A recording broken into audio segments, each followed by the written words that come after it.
Hello everyone, my name is Tyler Mason. I'm a member of the elite chapter of the Mobile Kappa League, and today I will be reading for you guys How Many Days to America?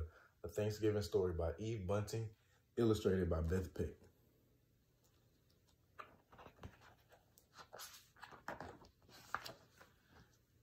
It was a nice day in our village, till the night in October when the soldiers came.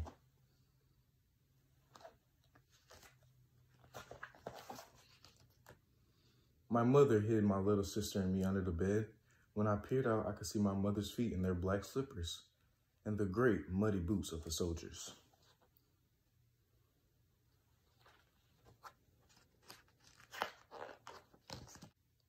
When they were gone, my father said, "We must leave right now." "Why?" I asked.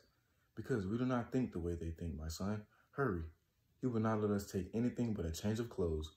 My mother cried, "Leave all my things? My chair, where I sat and I raised our children, the bed cover that my mother made, every stitch by hand?" "Nothing," my father said, "just money to buy our way to America."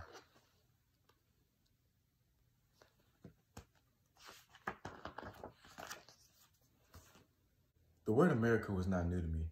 I heard it whispered between my parents in the restless hours of the night. America, we were going there. Others, too, moved slightly along the secret streets. Boats bobbed in the dark water of the quarry, and men talked behind their hands while gold passed from one pocket to another. "I must have your wedding ring," my father told my mother, "and your garnets."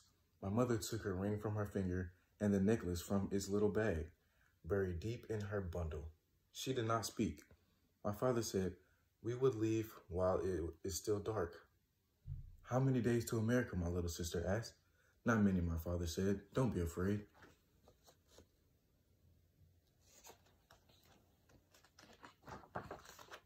The fishing boat was small, and there were many people. More kept coming and more. We chugged heavily from the harbor to open the ocean. "Can we see America yet, Papa?" All the time, my little sister asked questions. "Not yet," my father said.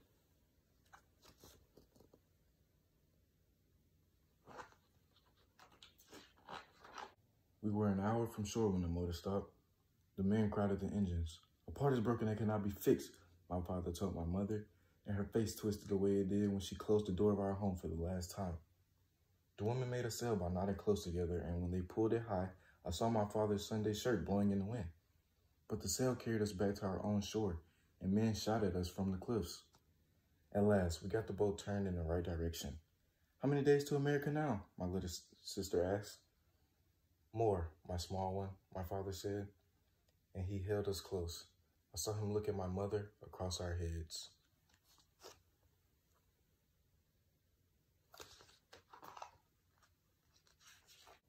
Day followed night and night day. Our food and water ran out and many people were sick. At sunset, my father, mother, and sister and I hurtled in the boat. Then my father sang as he sang at home, "Sleep, dream, tomorrow comes and we shall be free." That was the only time I was not afraid.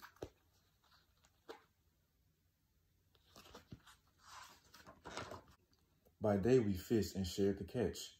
When it rained, we caught the water in our buckets. I slept and dreamed of home, of food, of my favorite uncle who worked with my father in his shop and who had stayed behind. Sometimes I cried, and then my mother would rock me against her. Once I saw a whale, gray as an elephant and covered with barnacles. "Come push us, whale," my mother called. "Push us to America." But the whale did not hear.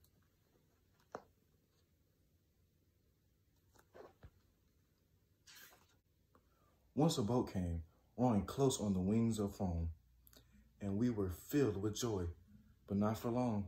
"Thieves!" Fear moved through like a bad wind between us. Men scrambled from the other boat to ours, waving their guns, shouting for money and jewels. There was little to take, but what we had went with them.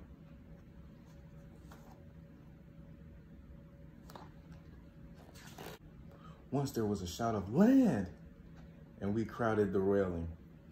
But though we pulled on the sail, our boat would not go closer.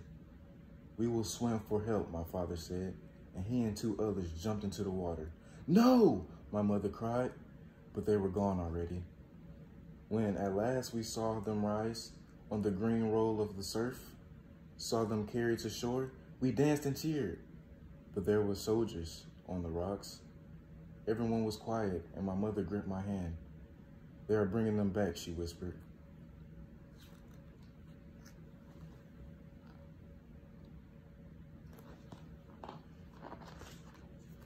Three soldiers with rifles came too, in a small boat.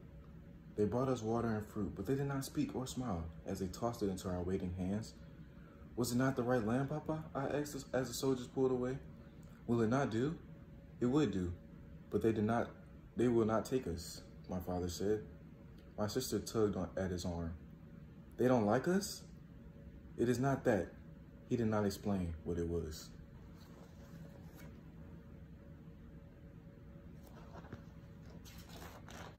Our family got 2 papayas and 3 lemons and a coconut with milk that tasted like flowers.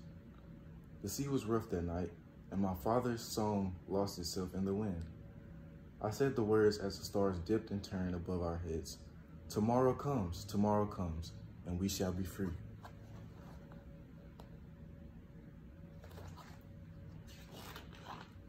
It was the next day, the tomorrow, that we sighted land again. I was afraid to hope. A boat came. My mother clasped her hands and bent her head. Was she afraid to hope too? The boat circled us twice, and then a line was thrown, and we were pulled toward shore. There was such a silence among us then, such as anxiety, watchful silence. People waited on the dock. "Welcome," they called. "Welcome to America." That was when our silence turned to cheers. "But how? How did they know that we would come today?" my father asked. "Perhaps people come every day," my mother said. "Perhaps they understand how it is for us."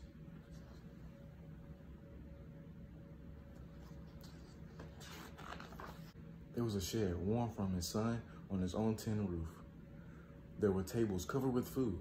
Through the benches there were crowds. There were rooms for all of us. "Do you know what day it is?" a woman asked me. She passed me a dinner plate. It is the Coming to America Day," I said. She smiled. "Yes, and it is a special day for another reason too. Today is Thanksgiving." "What is that?" My little sister was shy, but not too shy to ask her questions. "Long ago, unhappy people came here to start new lives," the woman said. "They celebrated by giving thanks." My father nodded. "That is the only true way to celebrate."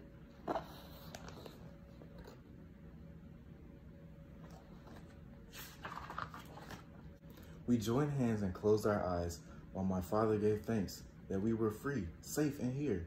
"Can we stay, Papa?" my little sister asked. "Yes, small one," my father said. "We can stay."